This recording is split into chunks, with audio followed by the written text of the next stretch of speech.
కృపాంజలి కార్యక్రమానికి ప్రేమతో మేము ఆహ్వానిస్తున్నాం. ఈ కార్యక్రమంలో ప్రత్యేకంగా మనం జీవిత పాఠశాల అనే అంశాన్ని గత కొన్ని వారాలుగా అధ్యయనం చేస్తూ వస్తున్నాం. యోసేపు జీవితంలో అన్ని దశల్లో దేవుని యొక్క సన్నిధి అతను తోడుగా ఉండడం మనం చూస్తాం. ప్రారంభం నుండి మరణం వరకు అతని జీవితం ఒక అద్భుతమైన దృశ్య కావ్యం. సహజంగా తల్లిదండ్రులంగా పిల్లల విషయంలో చాలా భయపడుతుంటాం. వీళ్ళ భవిష్యత్తు ఏమవుతుంది, వీరు రేపు ఏం కాబోతున్నారు, ఎలాంటి పరిస్థితులు వీళ్ళ జీవితంలోకి వస్తాయో, ఈ భయాలు ఒకటి రెండు కాదు, అనేకం. వారి రక్త సంబంధులే మోసం చేస్తారేమో, రేపు వీళ్ళు కలిసి ఉండలేరేమో, వీరిని విడదీయడం జరుగుతుందేమో, వారిలో వారే కలహించుకుని ఒకరికొకరు శత్రువులుగా మారతారేమో, చివరికి దిక్కులేని పరిస్థితి కొద్దిమందికి రావచ్చే అవకాశం ఉందేమో. ఇలాంటి సందేహాలు తల్లిదండ్రులు అయినా ప్రతి వ్యక్తికి వస్తుంది.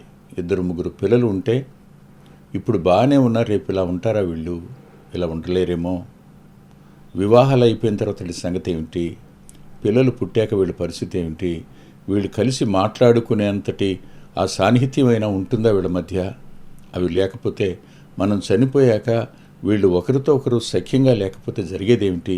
ఇలాంటి భయాలు అనేకంగా తల్లిదండ్రుల అంతరంగాల్లోనికి వస్తాయి.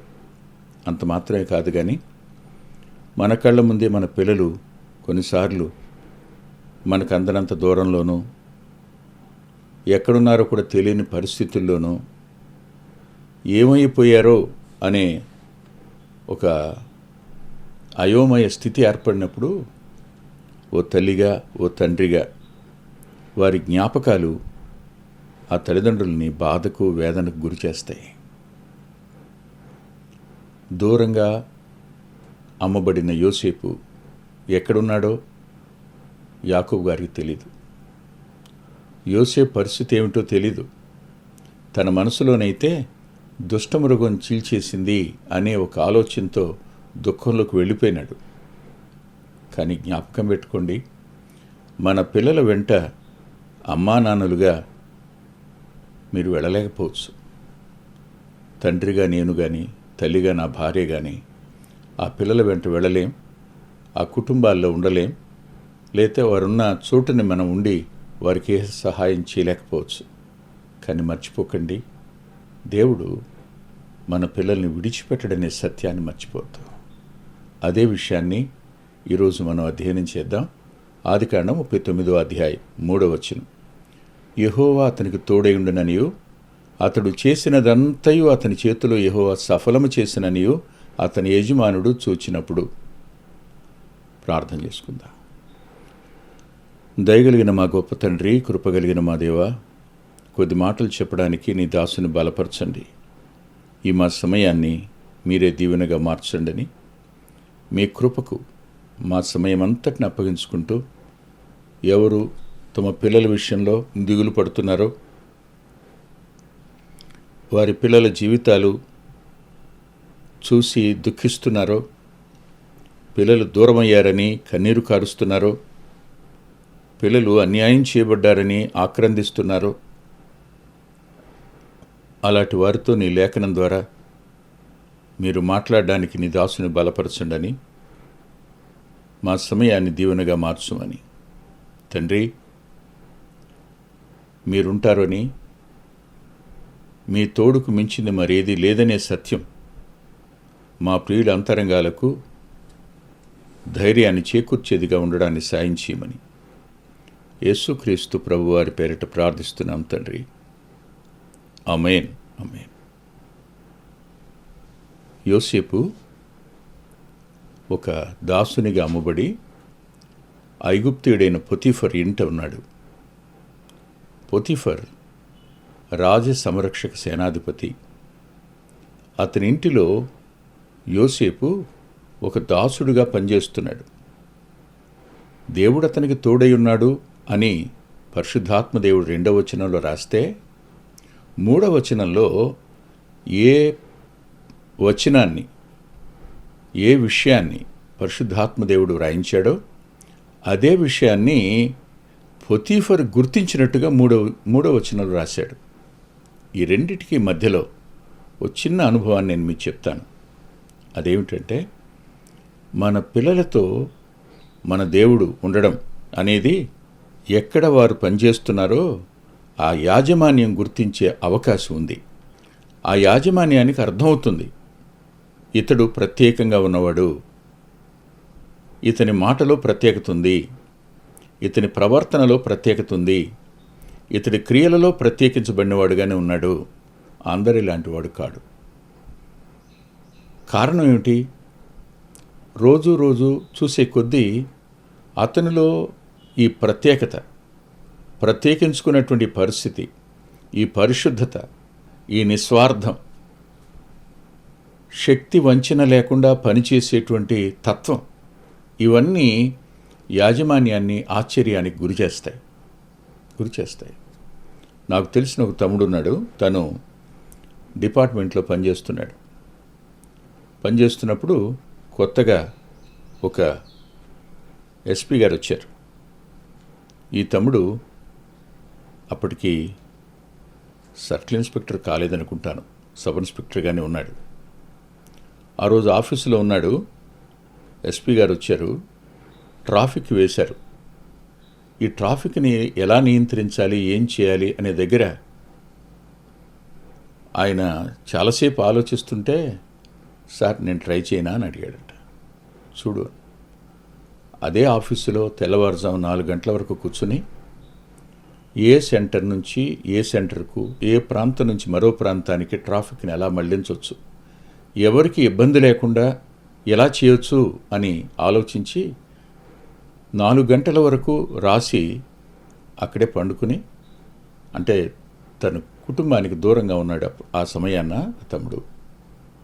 ఉదయం అయింది, ఆయన వచ్చాడు, తీసుకెళ్ళి మొత్తం పెడితే ఆశ్చర్యం చెప్పనా, అది చూసిన తర్వాత దీని ఇన్ఛార్జిగా నువ్వే ఉండి ట్రాఫిక్ అంతా నువ్వే కంట్రోల్ చేయని చెప్పాట ఆయన.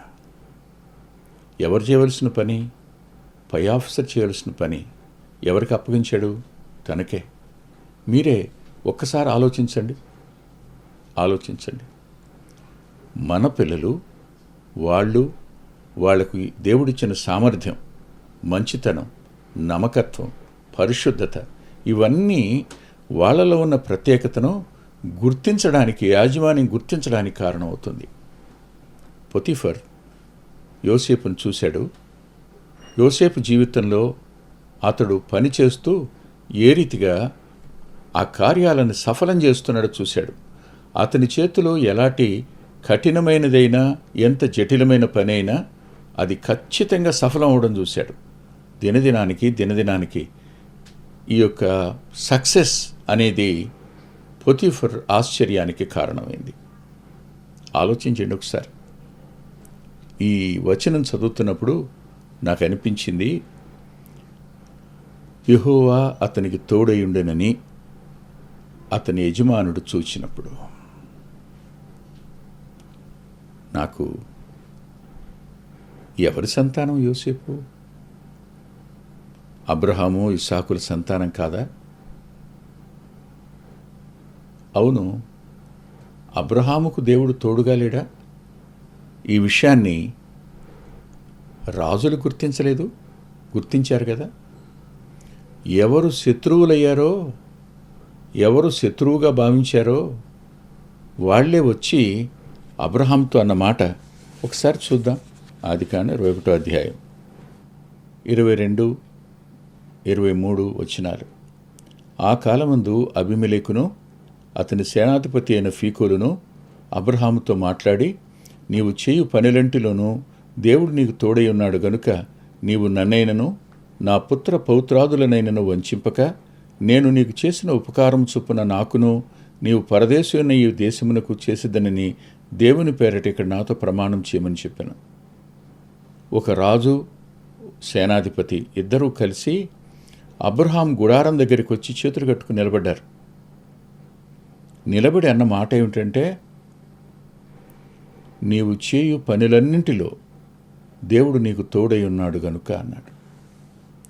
అబ్రహాము చేసే పనులు దేవుడు సఫలం చేయడం ద్వారా దేవుడు అబ్రహాముతో ఉన్నాడు అనే సత్యం ఓ రాజు, ఓ సేనాధిపతి గుర్తించి, అతడు తమ వల్ల నష్టం పొందకపోయినా అతని భార్య అని తెలియక తీసుకుని వెళ్ళి ఆమెను వివాహం చేసుకుందామని అనుకున్నా దేవుడే అడ్డం పడి శారమ్మను మళ్ళా అబ్రహాము దగ్గరికి పంపేసిన రాజు యొక్క మనసు తటపటాయిస్తూనే ఉంది, కొట్టుకుంటూనే ఉంది. అతడు లేచి బయలుదేరి వచ్చి, అతని మనసుకి గాయం చేశాము, అతడు మనకంటే బలవంతుడు, అతని దేవుడు అతను తోడుగా ఉన్నాడు కనుక అతనితో మనం సమాధాన నిబంధన చేద్దాం అని ఆలోచనకు రావడానికి గల కారణం దేవుడు అతనికి తోడుగా ఉన్నాడు అనేమాట.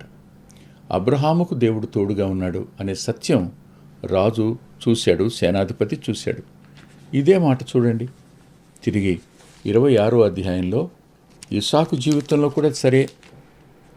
26వ అధ్యాయంలో దయచేసి 26వ వచనం నుంచి, అంతట అబీమెలెకును అతని స్నేహితుడైన అహూజతును అతని సేనాధిపతి అయిన ఫీకోలును గెరార్ నుండి అతని వద్దకు వచ్చి, ఇక్కడ ముగ్గురు వచ్చారు. అబ్రహాం కాలంలో ఉన్న రాజు వేరు, ఇతని కాలంలో ఉన్న రాజు వేరు. ఐగుప్తును పరిపాలించే రాజులకు ఫరో అని ఎలా వస్తుందో, ఈ గెరార్ను పరిపాలించే రాజులకు అంటే ఫిలిస్తీన్ల రాజులకు అబీమెలెకు అనే పేరు వంశపారంపర్యంగా వస్తుందన్నమాట. ఇతడు ఇస్సాకు దగ్గరకు తన సేనాధిపతిని తన స్నేహితుని వెంట పెట్టుకుని ఇస్సాకు గుడారం దగ్గరికి వచ్చాడు. దీనికి కారణం ఉంది. ఈ కారణం ఏమిటంటే, ఈ కాపరులు, అక్కడ ఉన్న జనులు ఇస్సాకు యొక్క కాపరులతో గొడవ పెట్టుకున్నారు. వాళ్ళు తవ్వి తమ మందలకు పోసుకుంటున్న నీళ్లను వాళ్ళు ఓర్వలేక బావుల్ని పూర్తి చేశారు. అబ్రహాము తవ్వినటువంటి బావుల్ని మరలా తిరిగి ఇస్సాకు తవ్వాడు. ఎక్కడ నీళ్లు లేవు కానీ అందులో మాత్రం జలలు పడ్డాయి. అందుకే వాళ్ళు జగడం ఆడారు, యుద్ధం చేయడానికి వచ్చారు. ఇస్సాకు మౌనంగా ముందుకు వెళ్ళిపోయాడు. ఈ విషయాలన్నీ నాకు తెలియదు అంటాడు అబీమెలెకు. కానీ అతని అంతరంగంలో ఎంత సామర్థ్యత కలిగినటువంటి అబ్రహాము కొడుకెత్తనో, వీళ్ళ నాన్న రాజుల్ని గెలిచాడు, అలాంటి ఇంట అలవరచబడిన సైన్యం వీరికి ఉంది, వాళ్ళే తిరగబడితే మనమెంత, కానీ వారు తిరగబడకుండా మౌనంగా వెళ్ళిపోతున్నారు.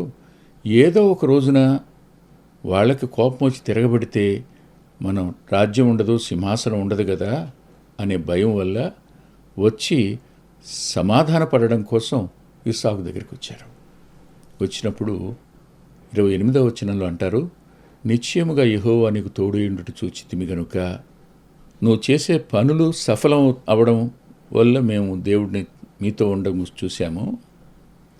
దేవుడు మీతో ఉన్నాడు గనుక నువ్వు తవ్విన ప్రతి బావిలోనూ, కరువు వచ్చిన కాలంలో ఏ బావిలో నీరు లేకపోయినా నువ్వు తవ్విన బావుల్లో నీరు కనిపించటం అది నిజంగా దేవుని కార్యం. దేవుడు నీకు తోడుగా ఉన్నాడు. విపత్కరమైన పరిస్థితుల మధ్య, ప్రతికూల పరిస్థితుల మధ్య నెమ్మదిగా ఉండగలగడం కూడా దేవుని సన్నిధే కారణం. ఇది మనం మర్చిపోకూడదు. ఇప్పుడు 3వదిగా చూస్తున్నాం, యోసేపు జీవితంలో దేవుడు అతనికి తోడై ఉన్నాడు అనే మాట. దేవుడు అతనికి తోడై ఉన్నాడు గనుక పొతిఫర్ అతన్ని తనకు పరిచారకునిగా నియమించుకున్నాడని రాశాడు. అంటే ఏమయ్యాడు? అతడు పర్సనల్ అసిస్టెంట్ అయ్యాడనమాట. ఇక్కడనే దేవుని పిల్లలైన వారికి, ప్రభునందు విశ్వాసం ఉంచిన వారికి చెప్పాలనుకున్న మాట ఏమిటంటే, మీరు చూడండి, జ్ఞాపకం చేసుకోండి, కీర్తన గ్రంథం 14:5. ఎందుకనగా దేవుడు నీతిమంతుల సంతానపక్షముగా ఉన్నాడు, ఉండును కాదు ఉన్నాడు. That is certain. యాకోబు లేడు, కానీ యోసేపుతో దేవుడే ఉన్నాడు. ఇది ఆశ్చర్యం కలిగించే మాట కాదు, వాస్తవికమైన సత్యమైన మాట. యోసేపు ఒంటరితనంలో, దాసత్వంలో, బానిసత్వంలో, పరాయి ఇంట అన్నీ కలిగి దిక్కులేనివాడిగా ఉన్న సమయాన దేవుడు యోసేపుకు తోడుగా ఉన్నాడు అనే మాట మనకు ధైర్యాన్ని ఇవ్వదా? మన అంతరంగాలకు ఓదార్పునివ్వదా? రేపు మనం ఉండం, కానీ మన పిల్లలతో మన దేవుడు ఉంటాడు. ఈ విషయాన్ని ఎప్పుడూ మర్చిపోవద్దు, దిగులు పడద్దు. చూడండి, యోసేపుకు దేవుడు తోడై ఉన్నాడని అతని యాజమాన్యం గుర్తించింది, పొతీఫర్ గుర్తించాడు. అంతేకాదు, మరో మాట కూడా నేను మీకు చూపించాలి. దయచేసి మీరు చూడండి, ఇక్కడ సంతాన పక్షముగా ఉన్నాడు అనే పదం. సంతాన పక్షంగా అంటే ఒక ఆంగ్ల సామెత జ్ఞాపకానికి వస్తుంది నాకు. అదేంటంటే, దేవుడు నువ్వు ఒక్కడివే ఉన్నా one with God is majority. నువ్వు ఒక్కడివే ఉన్నా నీతో దేవుడే నీ పక్షంగా ఉంటే నీజే మెజారిటీ. వాళ్ళు కోట్ల మంది ఉండొచ్చు, నువ్వు ఒక్కడివే ఉండొచ్చు. నీతో దేవుడు ఉంటే నీవే గెలిచిన వాడివి, నీవే ఆధిక్యత గలవాడివి అనే సత్యం. యోసేపు ఆ ఇంటిలో బానిసగా వచ్చాడు, కానీ అతడి యజమానుడైన పొతీఫర్ గుర్తించిన తరువాత అతన్ని తనకు పర్సనల్ అసిస్టెంట్గా, చూడండి ఈ మాట చూద్దాం ఒకసారి ఏం చేశాడు. 39వ అధ్యాయంలో పొతీఫర్ చేసిన మాట మనం చదువుకుందాం. 39వ అధ్యాయంలో, యోసేపు మీద అతనికి కటాక్షము కలిగిన గనుక అతని వద్ద పరిచర్య చేయువాడు ఆయన. యోసేపు పొతీఫర్కు పరిచర్య చేసేవాడుగా మారాడు. మర్చిపోవద్దు. అంటే అతని యొక్క పని దాసుడుగా, బానిసగా ఏవో పనులు చేసేవాడు ఇప్పుడు ఆంతరింగికుడయ్యాడు.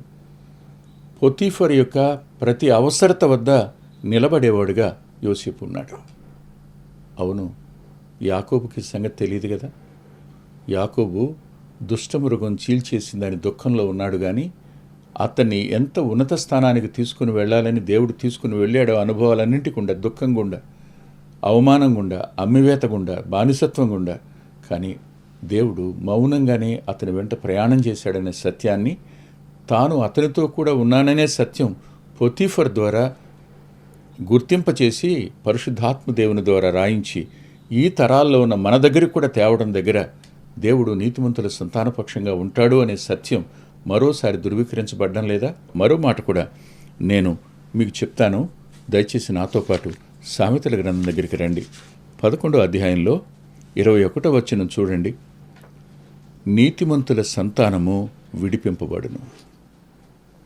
నీతిమంతుల సంతానము విడిపింపబడును అనే మాట చిన్న మాట కాదండి. దుఃఖంతో ఈ మాట చెప్తున్నాను నేను. మన పిల్లలు మానసికంగా చెరపట్టబడిన వారై ఉంటారు. వారు మన మాట వినరు. మనం ఎంత ఆర్గ్యూ చేసినా వారు తమ ఆర్గ్యుమెంట్ మీద నిలబడతారు.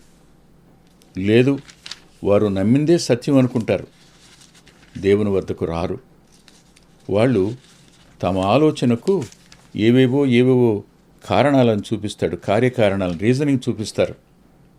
మనం వాళ్ళంత చదువుకోలేదు, వాళ్ళంత టెక్నాలజికల్ ఇంప్రూవ్మెంట్ కూడా మనకు లేదు, కానీ వాళ్ళకైతే అవన్నీ ఉన్నాయి కనుక దానికి తోడు మన వయసు అయిపోవచ్చింది, వాళ్ళు వయసులో ఉన్నారు, వాళ్ళు గట్టిగా మాట్లాడగలరు. మనం వారికి చెప్పి ఒప్పించడానికి ప్రయత్నం చేస్తాం, కానీ మన మాట వినే పరిస్థితి వాళ్ళలో కనిపించదు. అలాంటప్పుడు వారెవరు? చూడండి, యెషయా గ్రంథం 49వ అధ్యాయంలో ఒక మాట రాశాడు, 24వ వచనం 2వ భాగం. భీకరులు చెరపట్టిన వారు విరిపింపబడుదురా? ఇది తల్లిదండ్రులైనా పెద్దలైనా వారి అంతరంగాల్లో సంశయాత్మకమైన ప్రశ్న ఇది. దానికి జవాబు చెప్తూ అంటాడు 25వ వచనంలో, యెహోవా ఇలాగ సెలవిచ్చుచున్నాడు, బలార్జులు చెరపట్టిన వారు సైతం విడిపింపబడుదురు, భీకరులు చెరపట్టబడిన వారు విడిపింపబడుదురు. నీతో యుద్ధము చేయు వారితో నేనే యుద్ధము చేసేదను, నీ పిల్లలను నేనే రక్షించేదను. ఈ మాట మనందరికీ వాగ్దానం కాదా? మన పిల్లల్ని దేవుడు విడిచిపెట్టేస్తాడని మీరు ఎందుకు అనుకుంటున్నారు? యోసేపు పొతీఫర్ యొక్క వ్యక్తిగత పరిచారకుడయ్యాడు. అంతేకాదు మరో ప్రమోషన్ కూడా అతనికి వచ్చింది చూడండి 39వ అధ్యాయంలో. మరియు అతడు తన ఇంటి మీద విచారణకర్తగా అతను నియమించి తనకు కలిగినదంతయు అతని చేతికి అప్పగించాను. మొట్టమొదటిగా తనకు పర్సనల్గా పరిచర్య చేసేవాడయ్యాడు. రెండవదిగా అతడు గృహ నిర్వాహకుడిగా మారాడు. అంత మాత్రమే కాదు, కలిగిన సమస్తం అతని చేతికి అప్పగించాడు.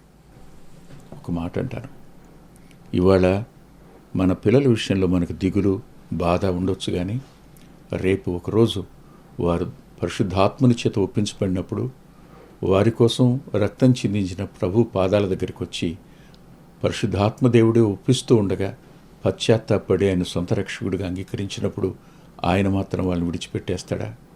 వారిని ఆయన పట్టుకుని ఉన్నతమైన స్థాయిలోనికి తన కుమారులుగా కుమార్తెలుగా తన సొత్తుగా చేసుకునే దేవుడు కాదా మన దేవుడు? దేవుని యందు నమ్మిక ఉంచుదాం, తల్ల ఉంచి ప్రార్థన చేసుకుందాం. ప్రేమగల మా ప్రియ తండ్రి, పరిశుద్ధుడైన మా గొప్ప దేవ, కృపగలిగిన దయగలిగిన మీ మాటలు కొన్ని మా ప్రియులతో చెప్పడానికి నీ దాసుడైన నన్ను బలపరిచినందుకే రుణస్తుని. మహిమను ఘనతను మీకే ఆరోపిస్తూ స్వీకరించండి అని యేసుక్రీస్తు ప్రభువారి పేరిట ప్రార్థిస్తున్నాం తండ్రి. ఆమేన్. ప్రభు చిత్తమైతే వచ్చే వారం కలుసుకుందాం. అద్భుతమైన పుస్తకాలు అందుబాటులో ఉన్నాయి. అందులో అంత్యోక్ మినిస్ట్రీస్ నుంచి ప్రచురితమైన మీ ఆత్మీయ క్షేమానికి మేలు కలుగు చేసే పుస్తకాలు, మీ ఆత్మలను దేవుని కొరకై ఉజ్జీవింప చేసే పుస్తకాలు, ప్రభువులాగా జీవించడానికి ప్రేరేపించే పుస్తకాలను దైవాత్మ సహాయంతో రాయటం జరిగింది. పిల్లల కొరకై చిత్రీకరించబడిన 5 DVDలు అందుబాటులో ఉన్నాయి. ప్రతి DVD పిల్లలను దేవుని కొరకు ఎంతగానో విశ్వాసాన్ని పెంపొందింపజేసేవిగాను, ఆసక్తిని కలిగించేవిగాను, ఆత్మలో ప్రభువుని హత్తుకునేట్టు చేసేవిగాను ఉన్నాయి. ఈ మధ్యన వెలువడినటువంటి ఆ DVD సాధనం, అది మీ పిల్లలకు ఎంతైనా మేలు చేస్తుంది. ఆ పాటలను మీరు చూస్తున్నారు, వాటన్నిటినీ మీరు పొంది ఆత్మీయంగా మేలు పొందాలని ఒక దైవ సేవకునిగా మీకు మనవి చేస్తున్నాను. 6వ పిల్లల DVD సమయం అందుబాటులో ఉంది. 5 చూసిన వారు 6వది కూడా మీ పిల్లలకు చూపించి మీరు చూచి అంతరంగంలో దేవుణ్ణి స్తుతిస్తారని నమ్ముతున్నాను. తప్పకుండా ఈ DVDలు తీసుకోండి. 2018వ సంవత్సరం తెలుగు VBS DVD దాహం, పిల్లల ఆత్మీయ క్షేమం కోసం 10 పాటలతో దృశ్యరూపకంగా దీన్ని తయారు చేయడం జరిగింది. తప్పనిసరిగా ఈ DVD తీసుకోండి. పిల్లలకు వీటిని పరిచయం చేయండి.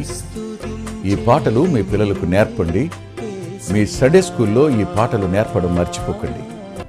నూతనంగా వచ్చిన పిల్లల DVD ఐక్యత అనే టైటిల్ పెడదామనుకున్నాం, కానీ కలిసి ఉందాం అనేటువంటి టైటిల్ని పెట్టడం జరిగింది. కలిసి ఉందాం, అది పిల్లలకు ఎంతో ప్రయోజనకరమైన DVD.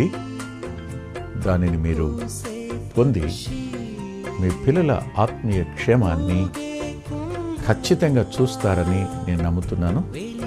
ఆ DVDని మీరు సంప్రదించి పొందవచ్చు. సాధు సాల్మన్ గారి జీవితం, ఆయన గోదావరి నది దగ్గర ఒక ఆశ్రమాన్ని స్థాపించి అనేక మందిని ప్రభువులోకి నడిపినవారు, అనేక మంది జీవితాలను ఆయన ప్రోత్సహించినవారు. ఎంతో ప్రోత్సాహకరమైన ఈ జీవితాన్ని చదివి మీరు తప్పకుండా ఆత్మీయమైన మేలు పొందుతారు. ఎంతో దిద్దుబాటు ఈ పుస్తకం మూలకంగా జరుగుతుంది. తప్పకుండా చదవండి.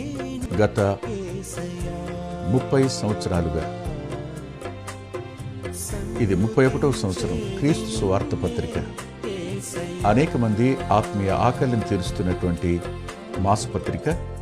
ఈ పత్రికను మీరు పొంది మీ ఆత్మీయ జీవితాలకు మేలు కలుగు చేసుకుంటారని హృదయపూర్వకంగా మీకు సిఫార్సు చేస్తున్నాను. గత 2 సంవత్సరాలుగా పిల్లల ఆత్మీయ క్షేమం కోసం సచిత్ర ద్విమాస పత్రిక నెలవంక వెలువడుతోంది.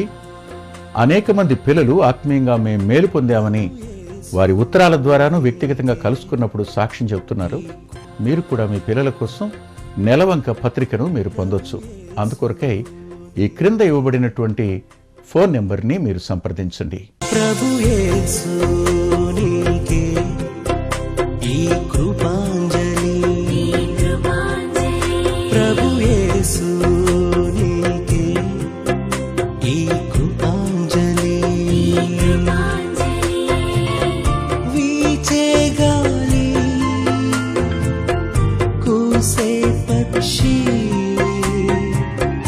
ఊగే కుంభ, వెలిగే తారా, సన్నుతించేది నిన్నే. మా చిరునామా కృపాంజలి, బ్రదర్ పిల్లా వెంకటరత్నం, రామచంద్రపురం రోడ్, గుడివాడ, కృష్ణా జిల్లా, Andhra Pradesh. Our address Krupanjali, brother Pilla Venkataratnam, Ramachandrapuram road, Gudivada, Krishna district, Andhra Pradesh. Phone number 9490504299 9490504299. రాలేవుగా కురిసే మంచు